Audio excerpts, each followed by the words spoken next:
Assalamualaikum warahmatullahi wabarakatuh. Balik lagi bareng gue Rashid Baihaqi. Kali ini gue akan review Alice in Borderland season kedua. Ini kalau kalian udah nonton review sebelumnya, waktu itu gue sama Sarcil ya.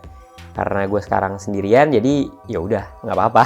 Masih bercerita tentang Arisu yang terjebak di dunia game, sebuah permainan yang dia juga nggak tahu kenapa dia bisa masuk situ, dan dia mencari tahu gimana cara keluarnya untuk kembali ke dunia nyata. Nah, bedanya kalau season pertama itu kartunya ini masih kartu-kartu angka. Nah, kalau sekarang kartu bergambar, jadi ada Jack of Hearts gitu, emang gambar-gambar lah. Jadi Jack sampai King. Nah, kalau gue dari season kedua ini yang menarik banget itu pasti ada karakter-karakter baru ya. Punya ciri khas yang emang kelihatan gitu secara looks itu udah beda. Kayak Kyuma dan gengnya. Itu kelihatan kan gimana si penampakannya, looksnya itu berbeda banget gitu. Apalagi Kyuma yang berotot, terus karismatik, leadernya, dan juga dia nggak pakai baju ternyata sama sekali. Dan cara pengambilan gambarnya ketika ada Kyuma tuh juga jadi ngikutin King of Spades. Ini nih sangat misterius banget sih. Di awal itu cuma pakai kupluk, terus dia nembak-nembakin, dan dia juga nggak tahu kayak gimana gitu, asal usul dan segala macem. Tapi perlahan-lahan kita dikenalin juga, walaupun sedikit banget screen time-nya, tapi kita dikasih tahu gimana masa lalunya, gimana dia juga manusia gitu, yang punya ketakutan, yang punya keinginan. Terus juga ada Heya, karakter protagonis yang baru, temennya Arisu yang dia juga anak SMA yang nggak tahu apa-apa. Dia juga pakai panah bukan pakai pistol, jadi kelihatan banget lah bedanya. Niragi sebenarnya karakter lama ya, tapi dia penampakannya baru karena kebakar dan segala macem kan waktu di season pertama. Kayak Batosai apa? Kayak Shishio. Jadi si Kenshin ini punya musuh kuat kan, Shishio itu mirip banget sama Niragi yang sekarang. Nah, ini berhubungan juga sama game yang baru ya. Kalau game yang baru sekarang mungkin pelan-pelan banget gitu, jadi nggak langsung dar kayak di season pertama, udah cukup tegangnya kerasa banget. Kalau ini kayak awal-awal tuh apa ya, nggak terlalu tegang gitu ya. Twistnya itu yang selalu kan yang ditunggu dalam satu game ini, twistnya gimana, itu tantangannya sih. Ketika punya ekspektasi di season pertama, season 2 juga jadinya punya ekspektasi lebih seru gitu gamenya. Nah, kalau di sini gamenya juga menurut gue pelan-pelan, nggak seseru itu, tapi cukup tegang lah awalnya gimana, terus ketika sama Chishia gimana gamenya, lebih kemikir kan. Kalau sama Chishia, Arisu sama Usagi ini ngelawan tokoh cewek di tempat yang emang banyak tangganya dan kayak proyek-proyek gitu di luar. Itu seru banget si actionnya, karena emang si musuhnya dan si Usagi kan emang action kan. Terus juga yang pasti yang lawan King of Spades sih, itu kita diliatin gimana balapan naik mobil gitu actionnya. Terus juga terakhirnya di si episode 7 lawan Raja Sekop ini menarik banget. Berantemnya tuh bener-bener abis-abisan gitu. Terus juga kalau di sini sebenarnya season 2 ini lebih mengulik kenapa karakter-karakter ini tuh harus hidup gitu.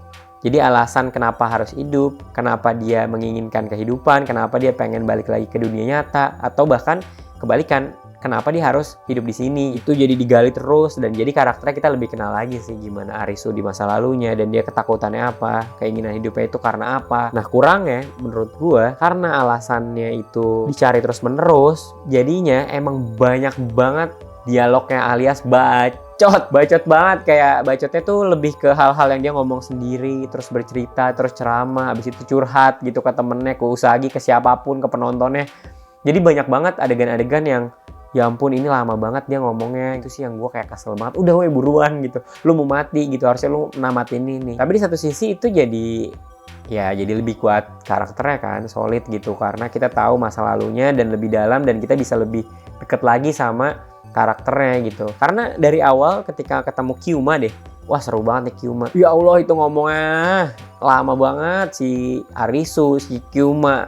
Dia ngomong itu kacau sih. Apalagi di episode terakhir yang 1 jam 20 menit. Ya ampun, itu kacau, lama banget. 50 menit pertama itu gila ngomong doang gitu, kayak si Mira sama si Arisu, terus dibantu juga sama si Usagi ngomong. Itu lama banget.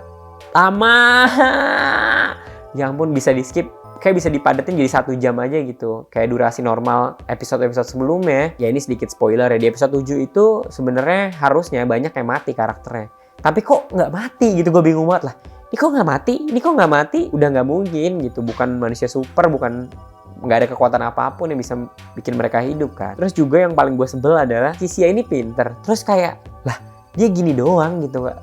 Itu menurut gue kayak harusnya ada trik lain gitu, karena si Sia ini pinter harus dikalahkan dengan pinter juga, bukan sama adu fisik yang menurut gue jadinya nggak bisa membuat si Sia ini makin berkembang gitu ya. Terus juga nih, Arisu sama si Usagi ini kan bisa dibilang jatuh cinta ya. Jatuh cintanya tuh pelan-pelan banget, kayak fan service sebenarnya. Kayak dia adegan-adegan dia mandi bareng itu kayak fan service banget sih. Mungkin kita nunggu-nunggu kayak gitu. Tapi ya nggak juga sebenarnya, karena di sini fokusnya bukan cinta kan.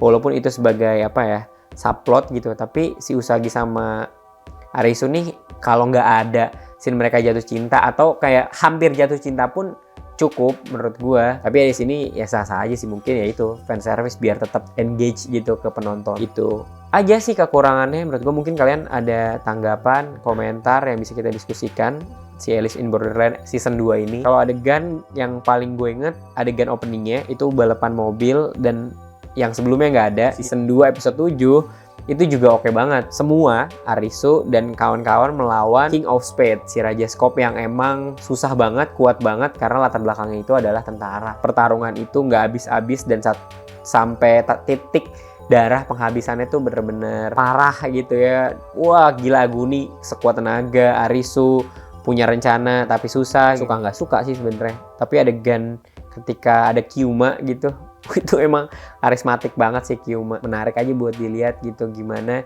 Kyuma ini bisa menginfluence teman-temannya satu timnya dan juga menginfluence Arisu ini, karena Arisu tuh butuh banget jawaban dari si Kyuma kan. Nah kalau skor sekarang, kalau skor dari gue sih sebenarnya nggak lebih bagus daripada season pertama menurut gue, karena season pertama lebih padat, dia harus bertahan hidup. Kalau yang kedua ini lebih ke alasan kenapa mereka harus hidup gitu. Jadi skornya 7,5. Kurangnya ini karena banyak bacot.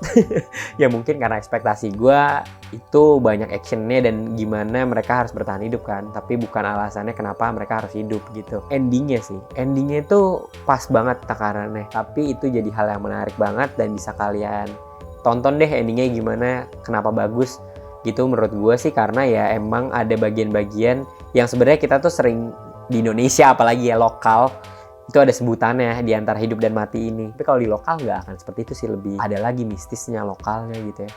Kalau di Jepang mungkin kayak gini, atau di Amerika ya gitulah pokoknya. Jangan lupa bla bla bla bla, subscribe, follow Instagram, Twitter, Discord, join juga DLL, pokoknya dadah.